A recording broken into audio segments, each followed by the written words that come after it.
concerning David Jones, and then we're going to be able to take pictures of his gravesite here in just a little bit. David Jones, chaplain in the Continental Army, was born in White Clay Creek, 100, Newcastle County, Delaware, May 12, 1736.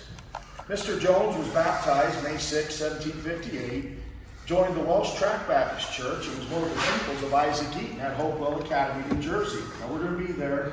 We'll be at the Hopewell Baptist Church. We'll be at the Hopewell Academy later on this week in the next few days.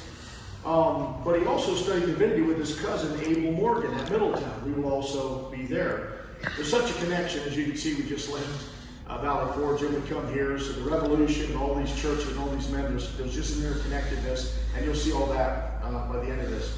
He was ordained December 12, 1766 as pastor of the Freehold Baptist Church, Monmouth County, New Jersey. We'll be in Freehold.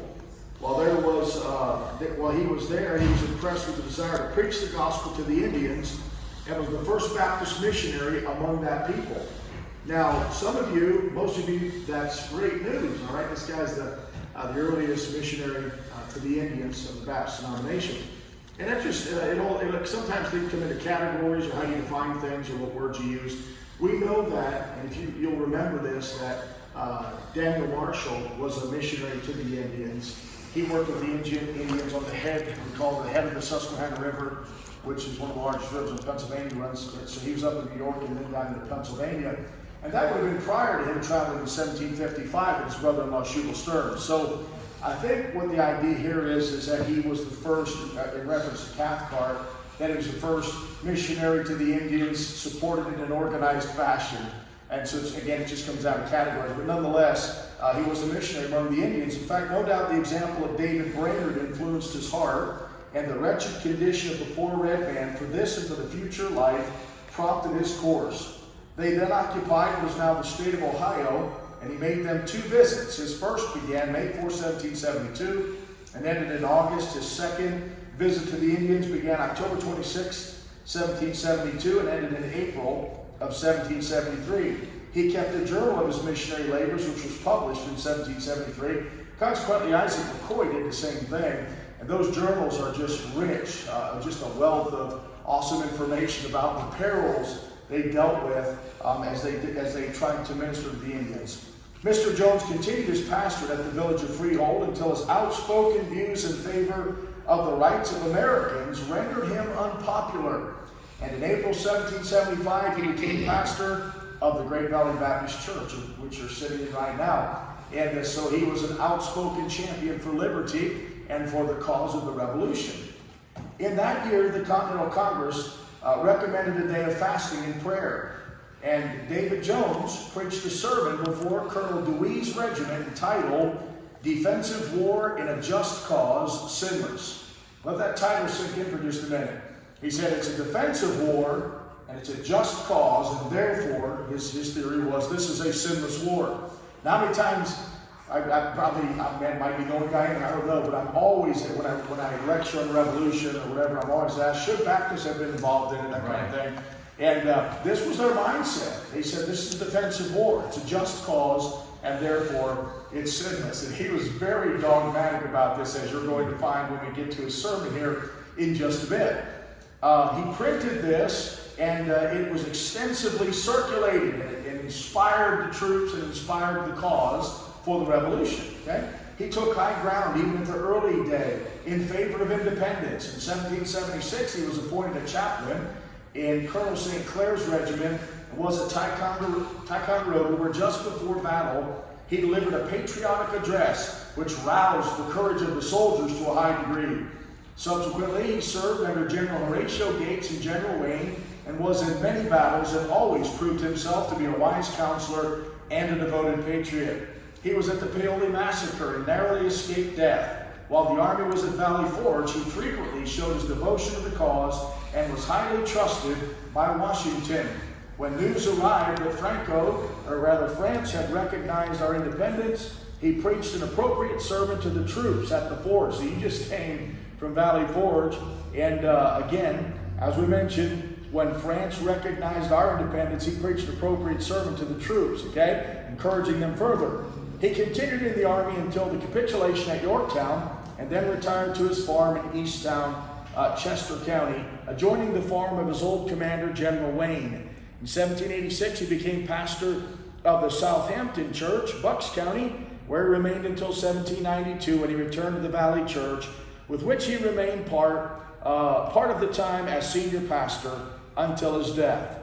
Mr. Jones was a prominent member of the Philadelphia Baptist Association, of which he was moderator in the year 1798, and was often appointed on committees to answer questions or to settle difficulties among the churches, so he was looked to as a man of wisdom. Mr. Jones died at his farm February 5th, 1820, in the 84th year of his age, and was buried at the Valley Churchyard. The following notice of Mr. Jones appeared in Polson's Daily Advertiser. Quote, "In sketching the character of this venerable servant of the cross, truth requires us to say that he was an eminent man. Throughout the whole of his protracted and eventful life, Mr. Jones was peculiarly distinguished for the warmth of his friendship, the firmness of his patriotism, the sincerity and ardor of his piety, and the faithfulness of his ministry. In the army of the Revolution, he was a distinguished chaplain and was engaged in the same arduous duties during the last war. As a scholar, he was accurate, possessing a mind of superior texture. He embellished it with the beauties of classical literature and the riches of general science. The Fellowship of Brown University in the year 1774, as a testimony of respect for his learning and talents, conferred upon him the degree of Master of Arts. In danger, he knew no fear. In fervent patriotism, he had no superiors and few equals. In the revolutionary struggle, he was a tower of strength, especially in the section now known as the Middle States, and in piety, he was a Christian without reproach." Now, you might say, well, you built him up as though he was just some brave man that could just, take on anybody or anything. And so I would read now from A Noble Company. This is volume number 3, and this is biographical essays of notable particular and regular Baptists. And this happens to be volume 3 on page 404. Listen to this carefully. I got to chuckle out of this. A second view of Jones's strong disposition occurred during Brother Gable had asked me if this, I believe this was accurate, and according to the documentation, it absolutely is accurate. But a second view of Jones's strong disposition occurred during his early Revolutionary War experience.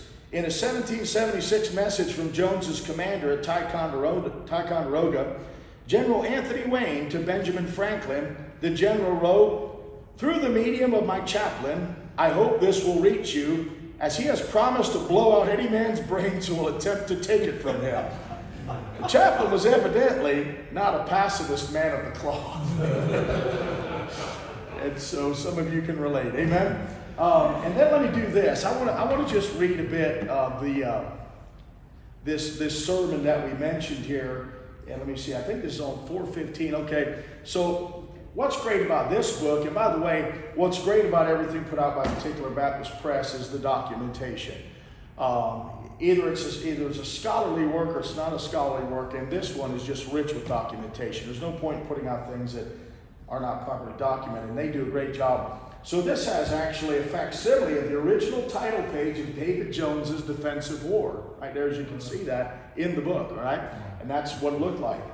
And let me just give you some of the highlights and points that he had made.